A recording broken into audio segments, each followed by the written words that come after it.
지금 한국은행 공식 보고서에서 핵심 문구가 하나 증발했어. 이게 단순한 오타일까? 시장에선 연체율 30%라는 기록들이 실시간으로 터져 나오고 있는데 한국은행은 도리어 결정적인 단어를 지우고 흔적 지우기에 나섰거든. 위기 앞에 해답을 내놓기는커녕 아예 문제 자체를 덮어버리기로 한 걸까? 지표는 최악인데 정책은 왜 거꾸로 가고 있는 건지. 단어를 지우면서까지 한국은행이 필사적으로 발을 뺄 수밖에 없었던 그 말 못할 사정은 대체 뭐였을까?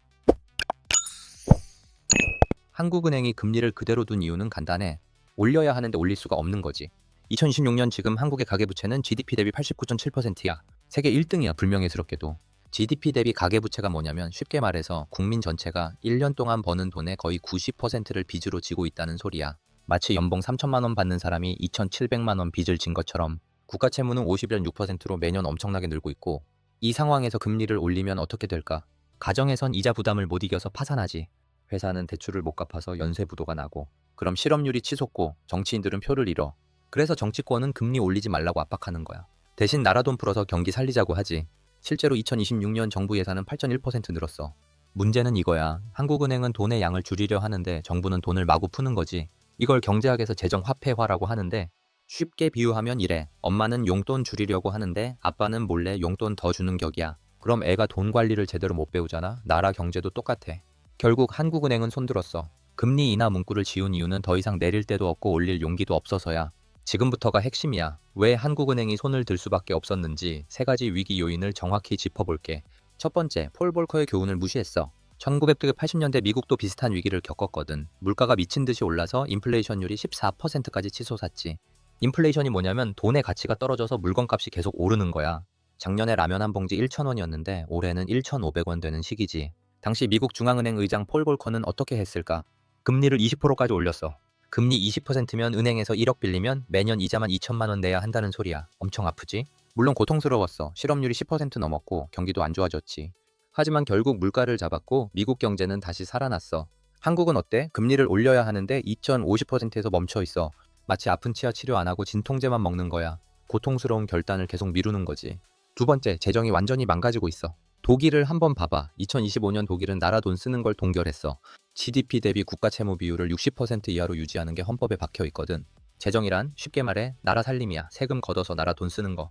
한국은 어때? 2020년 국가 채무가 846조 원이었어. 2026년 지금은 1,044조 원이야. 6년 만에 568조 원 늘었지.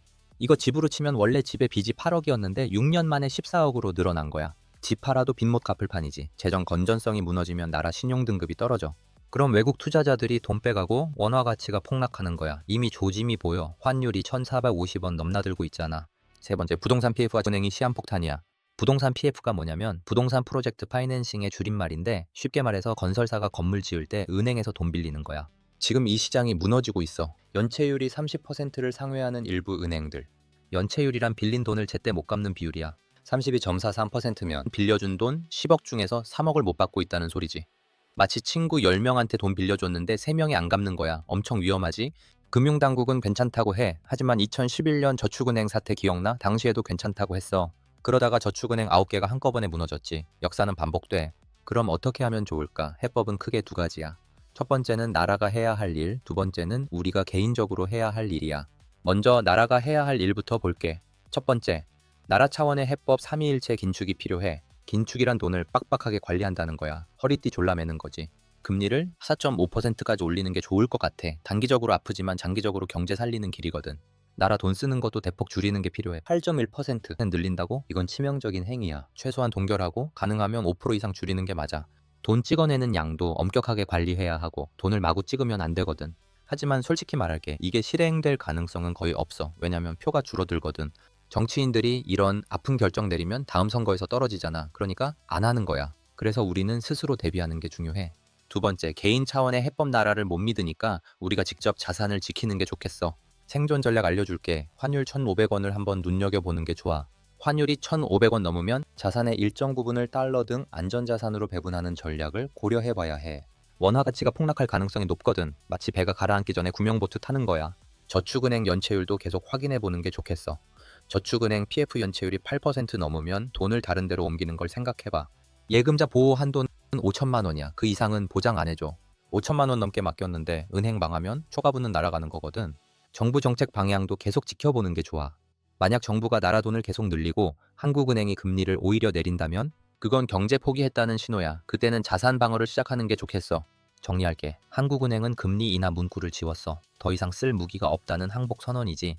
정부는 재정 확대를 통해 경기 부양에 집중하고 있고 한국은행은 손들었고 부동산 PF는 터지기 직전이야. 이 상황에서 정부만 믿고 있을 수 없어. 우리 스스로 자산 지켜야 해. 네가 맡긴 예금이 5천만 원 넘는지 한번 확인해 보는 게 좋겠어. 자산의 20에서 30% 정도는 달러나 금으로 바꿔두는 것도 생각해봐. 변동금리 대출 있으면 가능한 빨리 갚는 게 좋아. 1997년 IMF 기억나지? 준비된 사람만 살아남았어. 2026년 역사는 반복되고 있어. 오늘 이야기가 도움이 되었다면 구독과 좋아요 눌러주고 남들보다 한 발 앞서가는 정보를 내가 팩트체크해서 아주 쉽게 설명해 줄게. 궁금한 주식 종목이나 경제 뉴스가 있다면 언제든 댓글로 남겨줘. 레드치 경제 구독자님들 모두가 경제적 자유를 얻는 날까지 진짜 정보를 내가 또 가득 가져올 테니 우리 다 같이 부자 되자.